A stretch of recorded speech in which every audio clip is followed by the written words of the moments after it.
ये नीला जानवर खाने की तलाश में चोरी कर रहा होता है। तभी इसकी नजर मेसी नाम की लड़की पर पड़ता है, जिससे डरकर ये वहाँ से भागने लगता है। लेकिन मेसी इसे कुछ खाने को देती है और अपने साथ ले जाने लगती है। तभी मेसी की नजर अपने आसपास जमीन पर पड़े अंडों पर जाता है, जिससे वो बहुत ज्यादा घबरा जाती है। मगर तभी वहाँ जेकब नाम का आदमी आकर मेसी के हाथ से उस जानवर को छीनकर दूर फेंक देता है और मेसी को अपने साथ ले जाने लगता है। लेकिन गलती से जेकब से वहाँ पड़े बहुत सारे अंडे फूट जाते हैं और उन अंडों से बहुत सारे पीले रंग के मॉन्स्टर के बच्चे निकलकर इन दोनों के पीछे पड़ जाते हैं, क्योंकि वो बच्चे इन दोनों को ही अपना परिवार समझ रहे होते हैं। तभी इन सभी बच्चों की माँ वहाँ आ जाती है, जिससे जेकब और मेसी अपनी जान बचाने के लिए अपने बोट की तरफ भागते हैं। लेकिन वो मॉन्स्टर इनका पीछा नहीं छोड़ती है। तभी मेसी की नजर जेकब की पीठ पर पड़ती है और मेसी जल्दी से उस मॉन्स्टर के बच्चे को उठाकर उसकी माँ के पास फेंक देती है, जिससे वो मॉन्स्टर वहीं रुक जाती है। लेकिन तभी इन दोनों पर एक बहुत बड़ा केकड़ा हमला कर देता है और इनकी नाव को उठाकर खाने की कोशिश करता है। लेकिन तभी वहाँ एक और लाल रंग का मॉन्स्टर आ जाता है, जिसके बाद वो उस केकड़े की जमकर धुलाई करता है और उस केकड़े को वहाँ से उठाकर दूर फेंक देता है। ये आदमी भूख मिटाने के लिए मछली पकड़ने की कोशिश करता है, लेकिन इसे मछली पकड़नी नहीं आती। फिर ये दोबारा भाला फेंकता है, लेकिन इस बार भी निशाना चूक जाता है। तो ये बार बार कोशिश करता है, लेकिन अंत में निराश हो जाता है। जिसके बाद समुद्र की रानी पानी में घूमने लगती है। उसके गोल गोल घूमने से आसपास बहुत सारी मछलियाँ इकट्ठा हो जाती हैं और ये सब पेट भर कर मछलियाँ खाते हैं। इनके साथ एक नीला जानवर भी था जो भर पेट के मछलियाँ खाता है। फिर समुद्र की रानी इन्हें सैर पे ले जाती है, लेकिन आदमी बार बार रानी से बात करने की कोशिश कर रहा था। वो लटक कर रानी के पास जाता है और बताता है कि हमें दाईं तरफ जाना है, लेकिन समुद्र की रानी उसके इशारे को समझ नहीं पा रही थी। तभी लड़की समुद्र की रानी के पास जाती है और समझाती है कि तुम्हें किस तरह दाईं तरफ मुड़ना है। लड़की की बात समुद्र की रानी समझ जाती है और दाईं तरफ मुड़ जाती है और कुछ दिनों के सफर के बाद समुद्र की रानी इन्हें इनके ठिकाने तक पहुंचा देती है। पर दूसरे तरफ वो एक दुश्मन का जहाज देख लेती है। लेकिन ये दोनों मछली को शांत करने लगते हैं, पर दुश्मन इस मछली को देख लेते हैं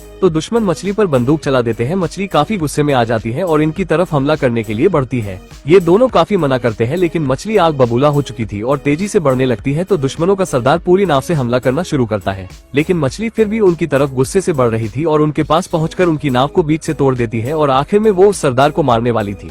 लेकिन तभी दूसरी तरफ से बंदूक चलती है, तो मछली जब उस तरफ देखती है तो वही लड़का उस मछली पर बंदूक तान कर खड़ा था। मछली ये देखकर काफी गुस्सा में आ जाती है और इसकी तरफ बढ़ने लगती है, तो ये तलवार निकाल कर कहता है कि तुम हमसे दूर रहो। तब वही पास में फ्लेयर चलती है। ये देखकर लड़का समझ जाता है कि दुश्मन की दूसरी नाव आ रही है, क्योंकि उन्होंने मछली को देख लिया था। वही मछली भी समझ गई थी कि ये दुश्मन है, इसलिए वो अब फिर गुस्से में उनको मारने के लिए चली जाती है। लड़की उस लड़के को कहती है कि तुम मछली को बचा लो, तो वो कहता है कि नहीं, जो हो रहा है वो सही है। वही ये दुश्मन अब एक घातक हथियार बनाने में लगे थे। उधर मछली भी इनकी तरफ बढ़ रही थी। वही ये सही समय का इंतजार कर रहे थे। मछली अब पानी के अंदर से इन पर हमला करने के लिए आगे बढ़ती है। तभी दुश्मन जहरीला भाला मछली की तरफ फेंकते हैं। भाला मछली को लग जाता है। शिकारियों ने जहरीले भाले से समुद्र की रानी को मार गिराया था। तभी शिकारी रानी के पास जाता है और कहता है, हिलने की कोशिश मत करना, क्योंकि तुम जितना हिलोगी जहर उतनी ही तेजी से फैलेगा। कुछ शिकारी उस भाले को बाहर निकालते हैं और समुद्र की रानी को खींचकर अपने राज्य में ले जाने लगते हैं। अगली सुबह वो अपने महल के पास पहुंच चुके थे, लेकिन रानी की दोस्त उसे बचाने के लिए चुपके से उसके पास जाती है और रस्सी को काटने लगती है। इधर रानी को महल के अंदर लाया जाता है, जिसे देखकर राज्य के लोग खुशी मनाने लगते हैं, क्योंकि वो रानी को एक राक्षस मानते थे। महल की रानी शिकारी से कहती है, तुमने बहुत बहादुरी वाला काम किया है, जो तारीफ के काबिल है। ये सुनकर शिकारी को घमंड हो जाता है और वो समुद्र की रानी के ऊपर चढ़कर कहता है, तुम्हारा ये राज्य और दौलत सब मेरे सामने फीका है। महारानी को ये सुनकर बहुत अजीब लगता है। इधर लड़की अभी भी रस्सी को काट रही थी, पर शिकारी रानी को मारने लगता है। लेकिन तभी शिकारी की एक साथी लड़की के पास आ जाती है और उस रस्सी को काट देती है, जिससे समुद्र की रानी को होश आ जाता है। अब मछली की रानी उठ चुकी थी, लेकिन जहर का असर अभी खत्म नहीं हुआ था, जिस वजह से ये सही से खड़ी नहीं हो पा रही थी और इस कारण महल की बिल्डिंग टूटने लगती है। ये देखकर महारानी कहती है कि ये सब शिकारी ने जानबूझकर किया है, ताकि महल पूरी तरह से बर्बाद हो सके। महारानी इसको मारने का ऑर्डर देती है। सभी सैनिक अब हथियार को लेके मछली पर तान देते हैं।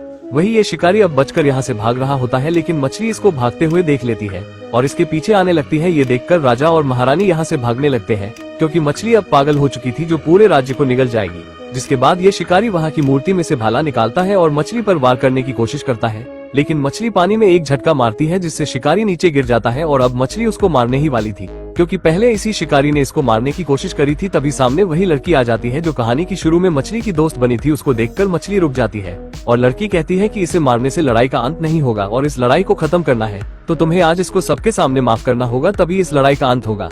जिसके बाद मछली इस शिकारी को माफ कर देती है और अब शिकारी को नया जीवन मिलता है। इसको देखकर महारानी भी हैरान हो गई थी कि मछली ने इसकी बात कैसे मान ली। जिसके बाद अब मछली इस लड़की के साथ खुशी से खेला करती थी और इसी के साथ ये प्यारी सी कहानी खत्म होती है। और आपको ऐसे ही मजेदार और शानदार कहानी देखनी है तो आप बस लाइक करें। हम जल्द ही एक नई कहानी के साथ पेश होंगे।